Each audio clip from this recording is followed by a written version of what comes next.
Selanjutnya, selain itu mereview produk yang produknya sudah jelas BPOM, terus sudah masuk kriteria, tapi dibedakan dengan produk lain yang sama isinya, tapi tidak dijelaskan perbedaannya apa. Yang satu di-approve, yang satunya lagi tidak di-approve, padahal presentasinya sama.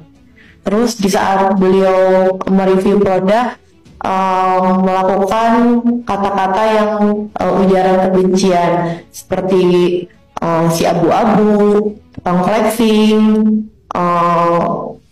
benar sebentar maaf. Iya. Pak Bu Dokter, tolong Ibu sampaikan dulu orang ini siapa, gitu. Yang Ibu maksud ini siapa, gitu ya. Siapa namanya, kalau di sini tuh harus terang benderang, nggak boleh. Jadi Ibu sampaikan bahwa saya menjadi korban misalnya dari bullying atau perundungan oleh dokter siapa namanya yang melakukan konten ini sehingga merugikan kami. Itu yang dibutuhkan di sini.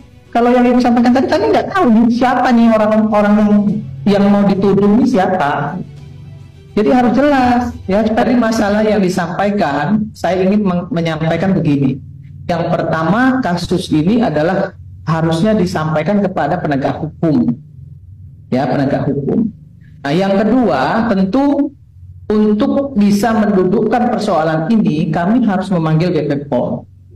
Betul bahwa yang bisa memberikan rekomendasi itu hanya BP POM, nggak ada yang lain, ya. Nah, yang ketiga, apa karena dokter ini adalah anggota ID, sudahkah disampaikan protes, ya, melalui surat kepada ID terkait tindakan dokter ini, ya, itu yang ketiga. Dan yang keempat, tentunya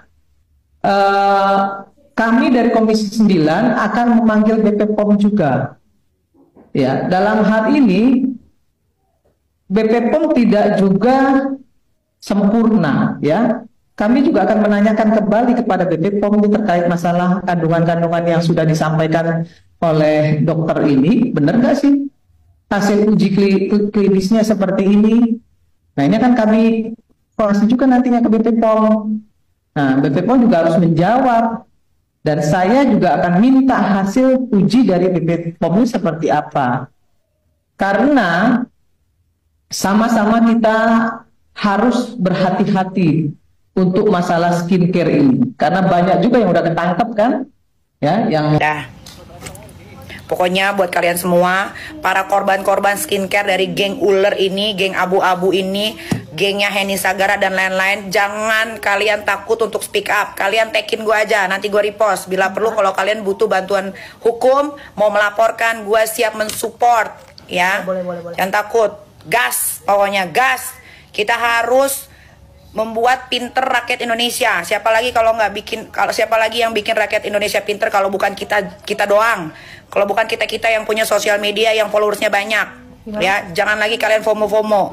Gak usah kalian beli tuh skincare lagi yang dari si geng-geng ular, geng-geng si abu-abu, gak usah. Ya, dia aja gak ada yang pakai skincare sendiri karena mereka tuh tahu betul yang mereka jual itu tidak ada manfaatnya.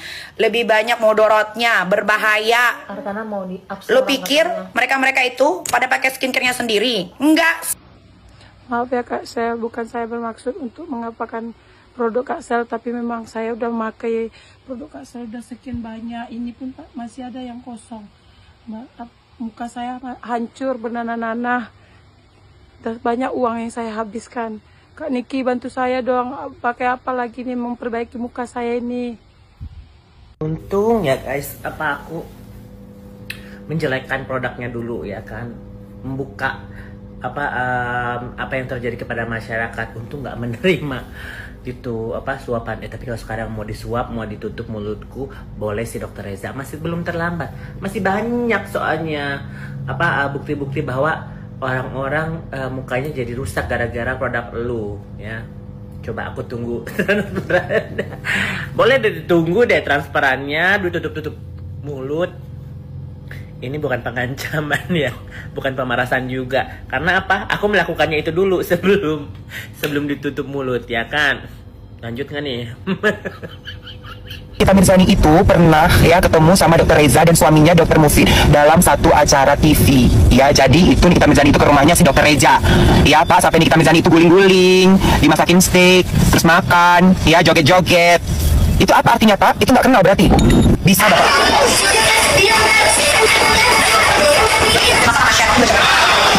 Oh, udah bikin lembut banget. Kamu masih kenal aku ya? Coba canggihnya. Wow, Ya Bapak ya, karena apa Pak? Karena di sini ya, Bapak ini bisa diduga ya pembohongan publik ya, pembohongan publik, paham nggak Pak? Dan pembodohan publik Pak. Ya, jejak digital itu tidak akan pernah hilang Pak. Ya, jadi Bapak janganlah Pak ngeluarin statement lain aja lah Pak yang gampang dan nggak bisa dipatahkan. Udah ya, jelas ya, biarkan netizen yang menjawab, biarkan netizen yang berpikir, ya sayang ya. Tapi kalau masih ada juga kontra, aku juga nggak tahu nih netizen ini harus digimanain ya. Ya, udah Bu, udah nggak tahu bilang lagi. Sayang, cukup buta mata tapi jangan buta hati. Ya, terjawab ya. Oke, sekarang poinnya adalah niat. Ini seru banget, yang niat ini seru banget. Nah, sekarang nggak ada lagi yang aku tutupin dari kalian. Pak, ya, Bapak ya. Jadi 2M cash dan 2M itu ditransfer. Yang pertama adalah saya tanya sama Bapak, Bapak tahu nggak 2M transfer itu ditransfer ke developer rumah kreditnya itu, ya, di Nava Park dengan nilai tadi 2 miliar, ya, rumah kredit si Nikita Mirzani itu, ya. Bapak tahu nggak? Bapak tahu nggak? Saya mau tanya, 2M transferan itu ditransfer ke developer rumah kreditnya Nikita Mirzani, ya, dan juga rumah itu atas nama Nikita Mirzani, com. Ngeri ya, Wak. Ngeri, ya. Uang haram 2 miliar itu ditransfer ya untuk apa, DP rumah atau cicilan rumah, aku nggak tahu. Pokoknya 2M itu ditransfer ke rumah kreditnya yang di Nava Park itu, dan rumah itu atas nama Nikita Mirzani.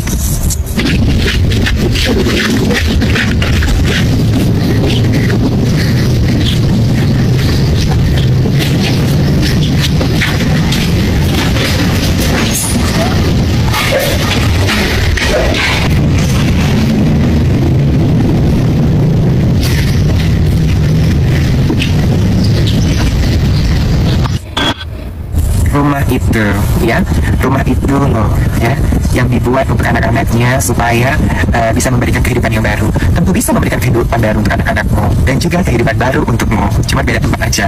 Anak-anakmu di situ, nanti kau di rumah yang baru, gitu ya.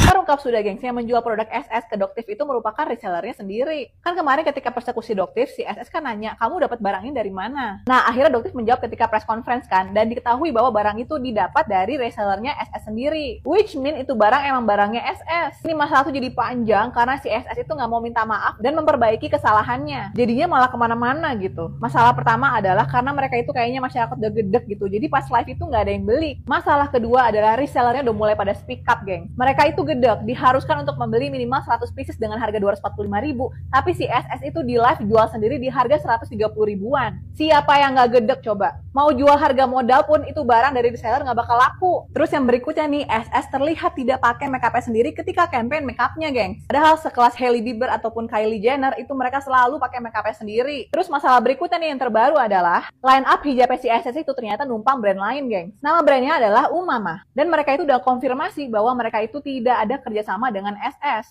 Seharusnya si Umama udah bisa nuntut si SS sih. Seharusnya tuh SS bisa belajar dari Daviena gitu ya, minta maaf, terus memperbaiki, terus diem gitu. Ya kita tunggu aja kabar selanjutnya, kayaknya ini bakal makin seru sih. Kalau menurut aku pribadi, udah nggak ada cara lain, lebih baik si SS ini untuk minta maaf. Karena kalau dia ngelawan terus nih, udah ngelawan, terus nggak dapet simpati dari publik, udah makin-makin deh tuh produk. Iya nggak sih? Gimana menurut kalian? Komen di bawah ya. Anyway, ini top terbaru aku dari 11 Basic yang Kara. Aku pesen yang warna brown, kalian bisa lihat sendiri, ini lucu banget. Dan walaupun ini baju ketekan, kalian bisa lihat sendiri, tapi bisa bikin tangan gue nggak kelihatan gede gitu. Dan gak lupa juga bahwa bahannya itu benar-benar stretchy banget dan dingin, gengs. Yang mau samaan, cek line yang kuning. Sela Saukia dan Dr. Reza Gladys ngadu ke DPR, malah dibikin malu. Berita viral kali ini dari Sela Saukia dan Dr. Reza Gladys, guys. Pasti sudah pada lewat kan tentang video Sela Saukia bersama Dr. Reza Gladys dan owner-owner yang lain gitu yang mampir atau yang mengadu ke kantor DPR gitu, guys. Di sini Sela Saukia dan Dr. Reza Gladys bersama kawan-kawan ini tuh kayak mengadukan tentang review dari dokter detektif tentang produknya ini gitu. Tapi bukannya mendapatkan respon memuaskan atau respon yang membela gitu ya, guys.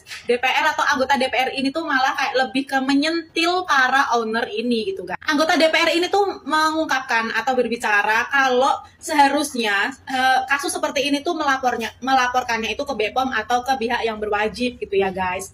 Dan Sela Saukia ini beserta kawan-kawan itu ya, guys, diduga mengajukan atau memohon untuk pencopotan gelar dokter dari dokter detektif gitu guys. Nah hal ini langsung ditolak oleh Komisi 9 atau DPR atau anggota DPR tersebut gitu ya guys, karena bukan ranahnya. Bak cinta bertepuk sebelah tangan gitu ya guys, ternyata ya sia-sia aja mengadu ke DPR itu. Malah Sheila Saukia dan owner skincare yang lain termasuk Dr. Reza Gladys itu ya guys mendapatkan kayak wejangan dari anggota DPR untuk tidak menjual produk yang tidak sesuai alias overclaim gitu. Wejangan yang diberikan oleh para anggota DPR ke owner-owner ini tuh bukan tanpa alasan gitu ya guys, karena memang sudah jelas ada uji labnya gitu loh. Dan uji labnya ini pun dikupas habis di persidangan tersebut gitu ya, di rapat tersebut. Waduh, makin panjang aja nih ya sampai ke DPR juga gitu. Gimana nih guys menurut kamu? Lanjut di kolom komentar. Jangan lupa follow, komen, dan share karena aku bakal upload setiap hari terbaru untuk kamu. Thank you and see you next video. Bye.